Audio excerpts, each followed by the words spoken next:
Does God exist म्हणजेच देव आहे की नाही या मुद्द्यावर जावेद अख्तर आणि मुफ्ती शमाईल नदवी यांच्यामध्ये मागच्या काही दिवसांपूर्वी एक वादविवाद झाला. हा वादविवाद लल्लन टॉप नावाच्या एका चॅनलनं आयोजित केलेला होता. या वादविवादामध्ये जावेद अख्तर यांनी बाजू मांडली नास्तिक लोकांची, म्हणजे देव नाही अशी, तर शमाईल नदवी म्हणत होते की देव आहे. या दोघांच्या मध्ये जो वादविवाद झाला हा चांगलाच रंगला आणि सोशल मीडियामध्ये तुम्ही त्याच्याबद्दलचे व्हिडिओ पाहिलेले देखील असतील. पण यावेळेला जावेद अख्तरांनी एक इंटरेस्टिंग किस्सा सांगितला, तो म्हणजे येशू ख्रिस्ताच्या जन्माचा. त्यांना एक प्रश्न विचारला गेला होता. त्या प्रश्नाचं उत्तर देताना जावेद अख्तर म्हणाले की कुठल्याही धर्माकडे आपले स्वतःचे सण समारंभ नव्हतेच.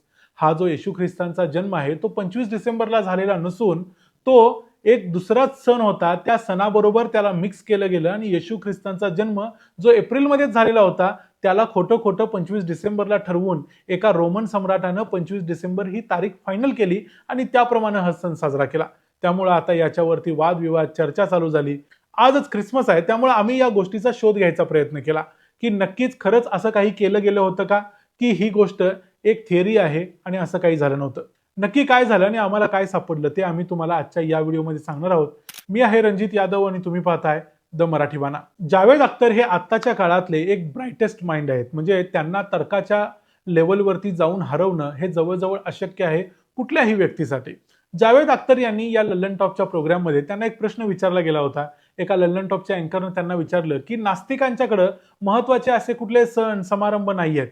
प्रत्येक धर्माकडे, मग मुस्लिमांच्याकडे ईद आहे, ख्रिश्चनांच्याकडे ख्रिसमस आहे, हिंदूंच्याकडे दिवाळी आहे, असे प्रत्येक धर्मीय लोकांच्याकडे आपापले सण समारंभ असतात. त्यामुळे तिथं मजा असते. पण नास्तिकांच्याकडे अशा प्रकारचे कुठले सण समारंभ नाहीत. त्यामुळे नास्तिक हे एक बोरिंग असे लोक असतात असं त्यानं म्हणलं. त्याच्यावरती उत्तर देताना जावेद अख्तर म्हणाले की कुठल्याही धर्माकडे स्वतःचे असे सण समारंभ पहिल्यापासूनच नाहीत. सण समारंभ जे काही आपण आज साजरे करतो ते पूर्वीपासून चालत आलेले आहेत आणि ते कशा संदर्भातले आहेत, तर ते सामाजिक आहेत, सांस्कृतिक आहेत किंवा आर्थिक कारणांनी निर्माण केलेले सण समारंभ होते. प्रत्येक धर्मानं त्या त्या भागामध्ये हे सगळे सण समारंभ हायजॅक केले आणि त्याला धर्माच्या गाडीला नेऊन जोडलं. हे जावेद अख्तर यांनी सांगितल्यानंतर मग अर्थातच प्रश्न निर्माण झाला की याचा पुरावा काय. याचा पुरावा देताना जावेद अख्तर यांनी सांगितलं की कॉन्स्टंटाईन नावाच्या एका रोमन सम्राटानं ख्रिसमसची 25 डिसेंबरची तारीख ठरवली होती. खरं तर येशू ख्रिस्ताचा जन्म हा 25 डिसेंबरला झालेला नसून तो एप्रिलमध्ये झालेला होता. मग एक पेगन महोत्सव होता. पेगन म्हणजे जेव्हा ख्रिश्चन लोक नव्हते युरोपमध्ये, त्या अगोदर जे लोक राहायचे, जे नॉन ख्रिश्चन होते, जे मूळचे आदिवासी होते असं आपण म्हणू शकतो तिथले, या पेगन लोकांचे जे सण समारंभ उत्सव होते त्यांच्या उत्सवाशी मॅच करून 25 डिसेंबर ही तारीख काढली गेली. कशी काढली तेही त्यांनी सांगितलं, मीही पुढे सांगेन. पण जावेद अख्तर यांचं मत होतं की हा ख्रिसमस हा सण होता तो ऍक्च्युली पेगन लोकांचा उत्सव होता. मग नक्की आम्हाला या गोष्टीचा तपास केल्यानंतर काय सापडलं ते आम्ही तुम्हाला सांगतो. येशू ख्रिस्ताचा जन्म कधी झाला, येशू ख्रिस्ताच्या जन्माची ऍक्च्युअल तारीख काय आहे याच्याबद्दल बायबलमध्ये कुठेही काही लिहिलेलं नाही. मग येशू ख्रिस्ताचा जन्म कधी झाला हे कसं ठरवलं जातं, तर त्यांच्याबद्दल बायबलमध्ये जे काही लिहिलंय त्याच्यावरून एक अंदाज केला जातो. आपण इसवी सन पूर्व आणि इसवी सनानंतर अशा सणावळ्या मोजतो. त्यामध्ये एक गोष्ट लक्षात घ्या, म्हणजे येशू ख्रिस्ताचा जन्म हा 00 झाला असला पाहिजे, कारण तिथून पुढे कालगणना चालू झाली असं म्हणतो. पण खरं तर येशू ख्रिस्ताचा जन्म हा इसवी सन पूर्व 4 वर्ष झाला होता. म्हणजे BCE, बिफोर कॉमन एरा, 4 वर्षापूर्वी झाला होता. कारण किंग हेरॉड जेव्हा राज्य करत होता तेव्हा येशू ख्रिस्ताचा जन्म झाला होता असं बायबलमध्ये म्हटलंय.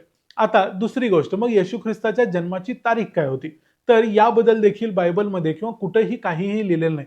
पण येशू ख्रिस्ताच्या जन्माबद्दलचे काही तर्क आहेत. त्याच्यामध्ये असं सांगितलं जातं की याबद्दल गॉस्पेल ऑफ ल्यूकचा आधार घेतला जातो. ल्यूकचं जे गॉस्पेल आहे, म्हणजे त्यानं जी कथा सांगितली आहे येशू ख्रिस्ताच्या जन्माची, त्यावेळेला तो सांगतो की जेव्हा येशू ख्रिस्ताचा जन्म झाला त्यावेळेला मेंढपाळांच्या सगळ्या ज्या मेंढ्या होत्या त्या सगळीकडे रानात, ओपन फील्डमध्ये, मैदानामध्ये चरत होत्या.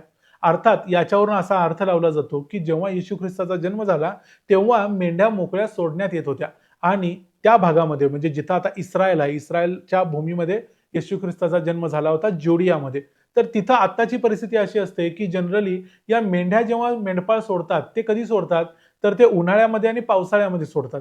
हिवाळ्यामध्ये अशा मेंढ्या बाहेर सोडल्या जात नाहीत, रात्रीच्या वेळेला त्या बांधून ठेवल्या जातात. म्हणजे येशू ख्रिस्ताचा जन्म हा उन्हाळ्यात आणि पावसाळ्यात झाला असेल, म्हणजे एप्रिल पासून सप्टेंबर या दरम्यान झाला असेल असा एक तर्क सांगतो. याचबरोबर काही लोकांचं असं म्हणणं आहे की येशू ख्रिस्ताच्या जन्माची तारीख ही डेफिनेटली एप्रिल महिन्यातली आहे. त्यामुळं येशू ख्रिस्ताचा जन्म 25 डिसेंबरला झाला नव्हता हे जवळजवळ पक्का आहे. मग आता पुढचा प्रश्न येतो, हे जे पेगन महोत्सव होते, हे जे सण समारंभ होते त्यांचं काय?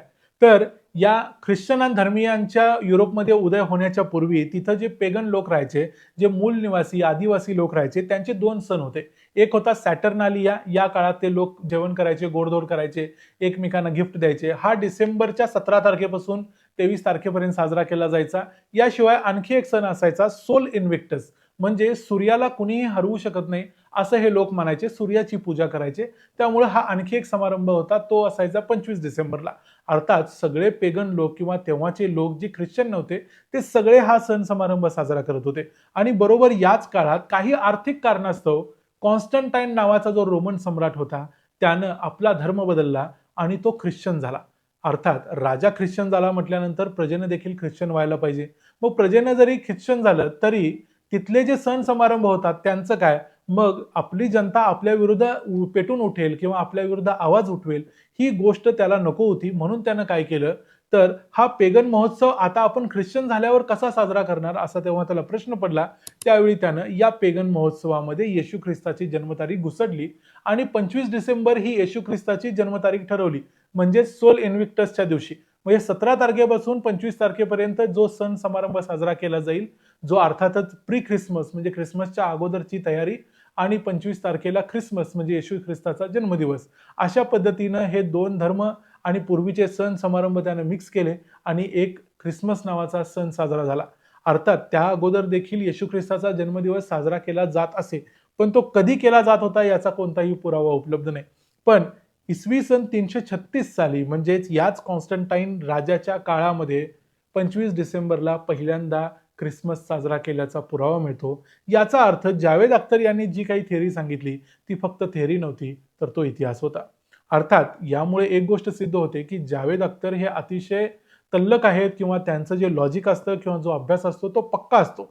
आता दुसरी गोष्ट मात्र इथं आहे की भलेही तारीख काही असेना किंवा अशा पद्धतीने ठरवलेली तारीख असेना, पण ख्रिसमस हा महत्वाचा सण आहे आणि तो भारतात आणि जगभरात अनेक ठिकाणी साजरा केला जातो. आज 25 डिसेंबर म्हणजे ख्रिसमस आहे, त्याबद्दल जगभरातल्या ख्रिश्चन धर्मियांना आमच्याकडून मेरी ख्रिसमस म्हणजेच ख्रिसमसच्या हार्दिक शुभेच्छा. हा व्हिडिओ तुम्हाला कसा वाटला ते आम्हाला कमेंट्समध्ये सांगा. जावेद अख्तर यांच्याबद्दल तुम्हाला काय वाटतं ते देखील आम्हाला कमेंट्समध्ये सांगा. व्हिडिओ आवडला असेल तर व्हिडिओला लाईक करा, चॅनलला सबस्क्राईब करा. पुन्हा भेटू पुढच्या व्हिडिओमध्ये. तोपर्यंत पाहत राहा द मराठी बाणा. जय हिंद, जय महाराष्ट्र.